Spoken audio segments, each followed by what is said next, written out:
Welcome everyone. This is Food is a Conversation Alumni Edition, session 71. And because we had a bit of a technical difficulty, please bear with me, I will multitask and see if my guest can actually see me being live. So these sessions are about to introduce our alumni members who attended any of the educational programs organized by the Future Food Institute. And this could be, yes, I think we succeeded. Sorry about this. We are featuring all of our alumni who attended any of the educational programs, let it be the Food and Climate Shaper Bootcamps or the Food Innovation Master Program. And we talk about their experiences with us. Hi, Desigan. Hello. I just quickly finished the intro or repeat myself. Excuse everyone who was there with me already before when I was just talking to myself. So basically, it will be a very casual 20 to 30 minute conversation where you will get to know Desigan, his local food system, how his experience on the educational program with us was, and what are his plans for a better food future. Also, I need to mention that this year is full with events and also events which are available digitally, so that means can reach actually a wider audience, which are all about food systems. One of them is actually coming up next week on the 22nd of April.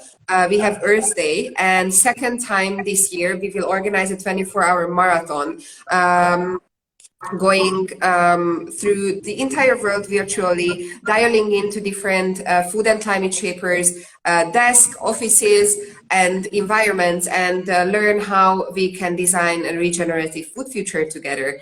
And now, without any further ado, I hope that I'm not losing Desigan because now the screen is just loading.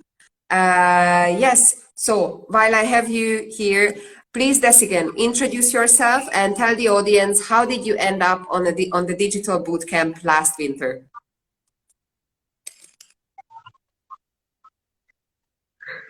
Thank you so much, Julia. I just want to say thank you for inviting me onto this platform. It's a real honor to be here. So how did I get onto the Future Food Institute program? You know, actually, I saw this really inspiring video from Sarah on Facebook.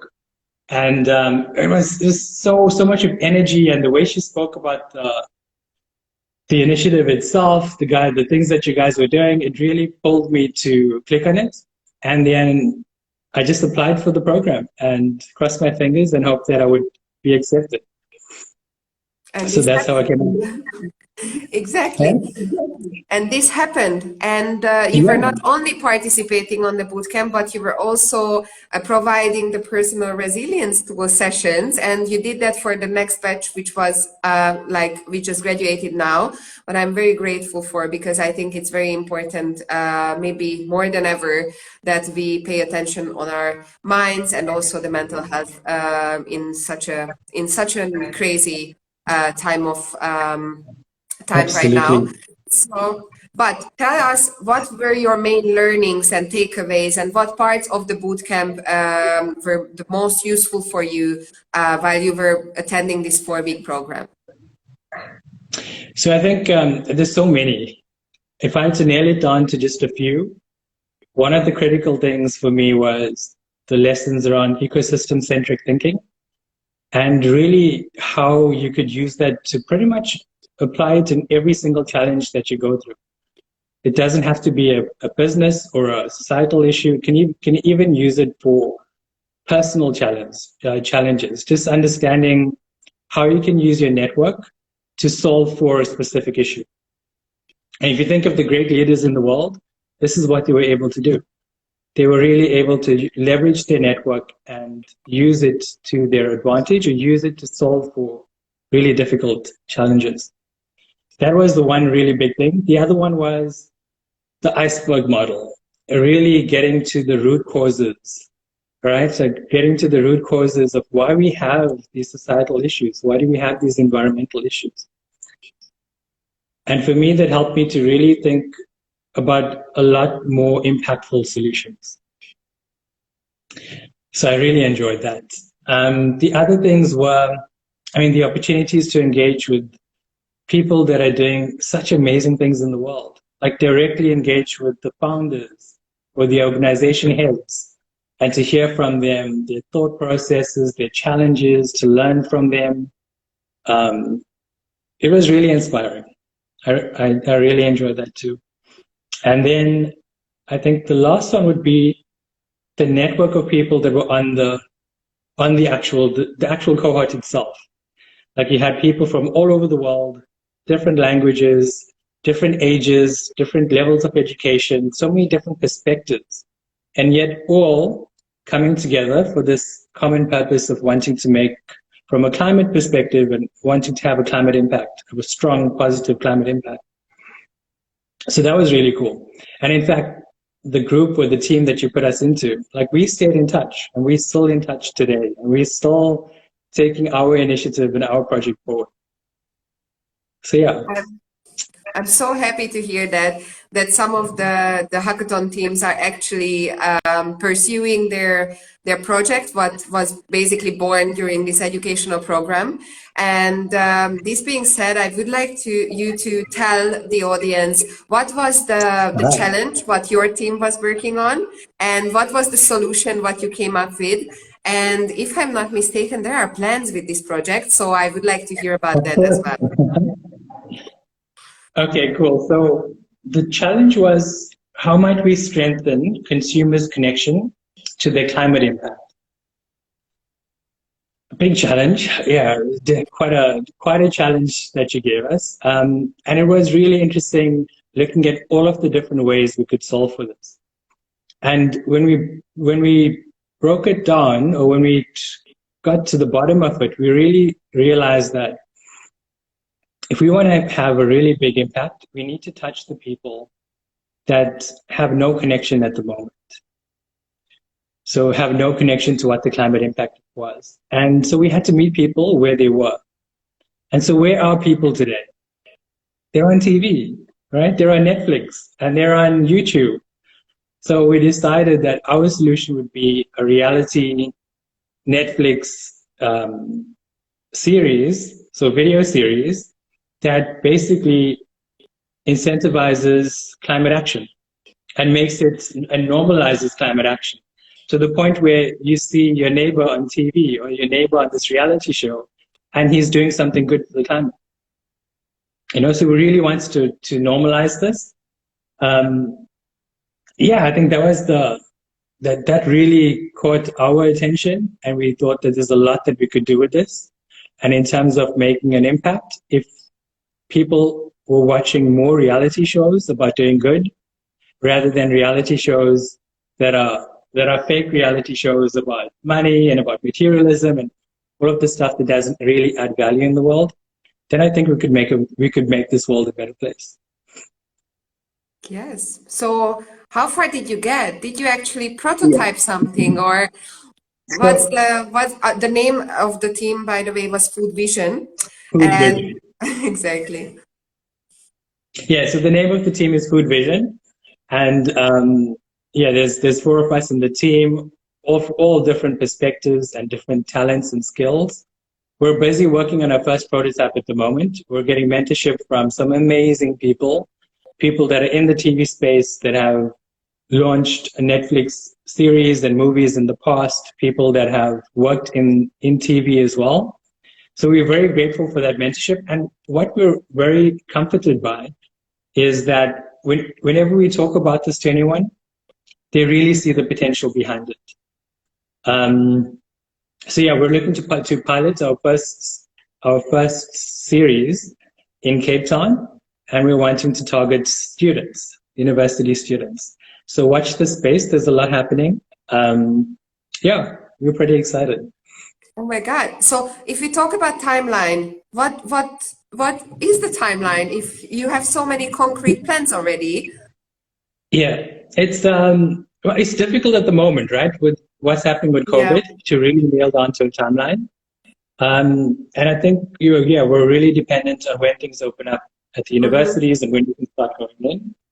But in terms of the structure of the series, in terms of the way the framework that we're going to use to activate climate action, and activate the students, that's pretty much sorted out. So we're using a framework of a framework of awareness, and then education, and then action, and then support.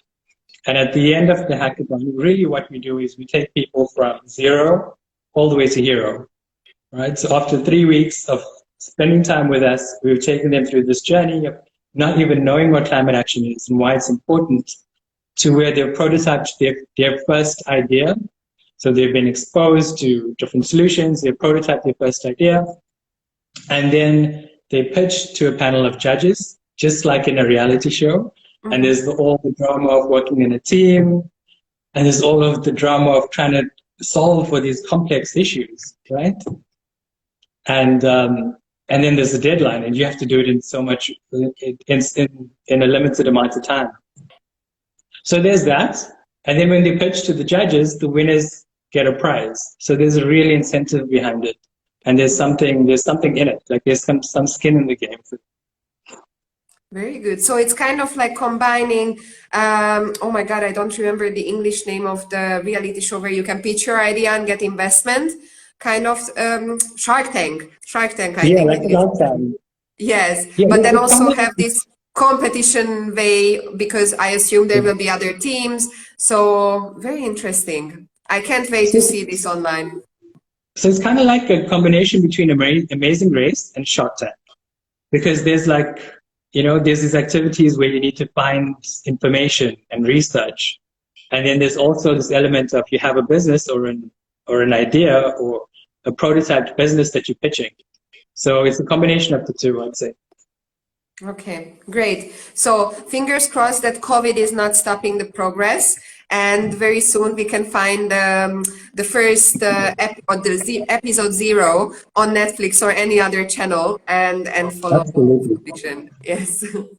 So absolutely. Besides working on this and also contributing to the Food and Climate Shaper Digital Bootcamps, you also founded a non-for-profit called Fund Social Good.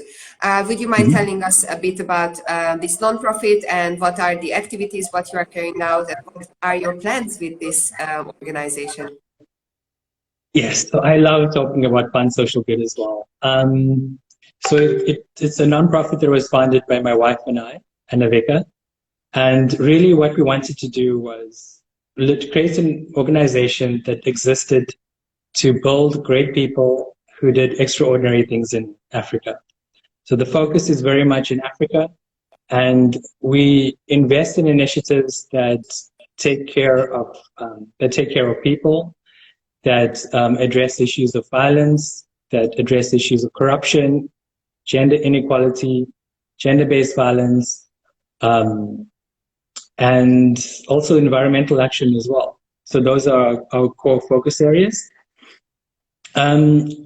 We also, essentially, if you look at it, we're building entrepreneurs, and we use a behavioral economics approach to it. So we have these partnerships with a technology company who has given us access to the platform that allows us to run missions and tasks that we run with our youth. So we take unemployed youth and we take them through this journey of firstly making them aware of social issues and environmental issues, why they should care about it. And then we have, through our partnerships with content providers, have provided them with content, so education content. And again, over here, we take them through the journey of understanding how they can actually make an impact, giving them the skills to be able to do that. And then we invite them to our hackathons, which are delivered on-site, on campuses across South Africa. And we take them through this journey of being able to initiate their own projects and initiatives that address issues of violence, corruption, income inequality, gender inequality, and environmental issues. And of course, the last part is the coaching, the mentoring, and the support. And I think this is the real critical stuff. So I've got a background in the technology space for the last 15 years and in community development for the last 10 years. And it's incredibly important to have that support behind you, especially when you're doing initiatives like this. Very often, if you work in a silo and if you work in your own space, you can get bogged down by just the heaviness of the work that you need to do. You know, the amount of change and the amount of, the amount of change and lack of awareness there is out there. So it's really, it's inspiring, and it's important to be with a group of people that share your vision and that can provide you with lessons from their own experiences to help you move in the right direction. Definitely. So when did you, since when is this organization existing? And please excuse me, I know it's very unprofessional, but I will need to get my charger, not that we miss the momentum of this conversation. So I am here with you, and please tell a bit about how long have you been working on this? And there is one initiative on your website what sparked my mind, which is Inspire a Girl. So if you could talk about that as well a bit, I would really appreciate. Thank you. So, and sorry about this. No worries. So we started in 2019. We started in 2019, but really it was just a transition. The actual entity was in 2019, but it was a transition from all of the work that we had been doing in the past, and then just moving it into an organization that can help it to grow. So you're taking all of that experience, leveraging all of those, like being on the ground, practically delivering on projects, and then, creating an entity to support that work that we've been doing. And in terms of the initiatives, there's so many. I've got some cool stuff to show you as well. But the entire goal really is about, it's about showing women in Africa what the possibilities are. You know, there's so much more that that can be done. Like, no longer is, for example, technology the domain of men. There's nothing stopping women from being in the tech space as well. There's nothing stopping women from opening up their own businesses and being successful entrepreneurs. So it's really just showing people what's possible, and then coupling that with providing them with the tools and the skills to make that a reality. That's a really exciting initiative. One of our entrepreneurs, so much to show you. One of our entrepreneurs that we've been supporting has been working in the agri space, so also food related. And this is something we're really proud of. It's a box, you can see it, the size of a shoebox. And it literally has every single thing that you need to start your own garden at home. In fact, up to 40 square meters. So, and it's all organic, so organic seeds, heirloom varieties. So you're able to take the seeds that come off the plant and plant more plants from those seeds, non-GMO, and it comes with a growing guide. We've got insecticide, we've got fungicide, a whole lot of ingredients and things that you would need to set up your own garden at home. Literally, if you knew nothing about gardening and you bought this box, within 3 months, you'd have up to 80 kgs of harvest, and you wouldn't know what to do with this. You would have to start selling that off. There'd be so much of produce. Really excited about that. Our vision with it is that every home in Africa should have a garden in the box and should have a garden. When I think about it, when I was growing up, that's how it was. Like, we all had vegetables and fruit trees, etc., in our yards, and the neighbors had something, and you would pluck it directly from the tree and you would eat, or you'd go to the neighbor's house to get some lychees, etc. But now you don't hear about this. Like, there's walls up everywhere, trees are being cut down. We've lost this knowledge of how to grow our own food. And we're really wanting to bring that back into society. That's amazing. And this kit is available on your website. And is it only distributed right now in South Africa? So we can distribute it internationally. It is available on our website for delivery. And we're actually looking for partners in other continents to be our local distribution partners as well. So there's a huge entrepreneurial opportunity for someone out there that's listening or watching to this. Get in touch with us and we'll be happy to collaborate. Yeah, I can actually see that we have some of our former participants, and we have someone from South America, from Brazil there. So this is a call out for joining this project and getting that kit into more and more households, because it definitely would contribute to providing access to nutrition to a wider population. So we are approaching the last question of the session, what I always ask from everyone, and that's how would you describe your preferred food future? And I always tell everyone you can go utopistic and don't care about the boundaries what we have right now, but you can also stay realistic and describe that. So my food future, my food future is one where we make conscious decisions about what we eat. And I think if we just make that shift to raise the level of awareness in society to the point where you actually think about, hey, where did this food come from? And what impact did it have in the world or the environment in order to get to my plate? I think then people will be able to make the appropriate decision in terms of what they should put into the system. And I think the secret is literally just to raise the awareness so that people start making more conscious decisions. And if we get there, or rather when we get there, society itself will change drastically. I really think that we will not even be able to comprehend what we're capable of when we get there. In a positive way, of course. Yeah. Of course. And how do you think these conscious decisions can start? Because we talk about education, of course, and communication a lot of times, but I also, maybe from personal experience, I would say there was something had to happen in order to make us think on a certain way or pay more attention to certain things. So what do you think we could do to make these conscious decisions more mainstream? Yeah, so one thing we could do is make, the reality of what's happening to our environment, that knowledge, to make that more mainstream. It's starting to happen now. So, for example, if anyone out there hasn't watched Seaspiracy yet, I highly recommend that you watch it, because you'll start to see, you'll start to become more aware of the impact our personal choices are making on the environment. That's the first step.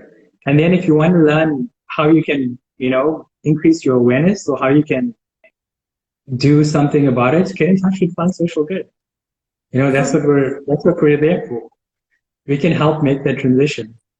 But I think it really starts with exposing yourself to different things, really having an inquiring mind, and have a look at the documentaries, have a look at the research that's been done in the environmental space.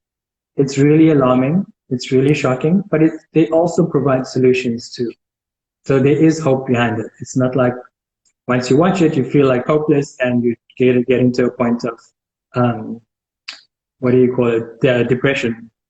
Not at all. You actually feel more inspired and you feel like you can make a difference. So I think that's how we could get there, by making this knowledge of, or making this education around what's happening to the planet more accessible. Everyone should watch series like these. Yes, I fully agree. And keep listening to the Food is a Conversation alumni editions, because you will hear about these amazing solutions and amazing stories, and learn about organizations like Found Social Good. So Desigan, if you want, maybe you can type in the website in the chat, so that the audience can also find you. If you guys didn't manage to listen to us from the beginning, don't worry. I will post the session on IGTV right afterwards, and you will find it along the other 70 sessions what we hosted so far.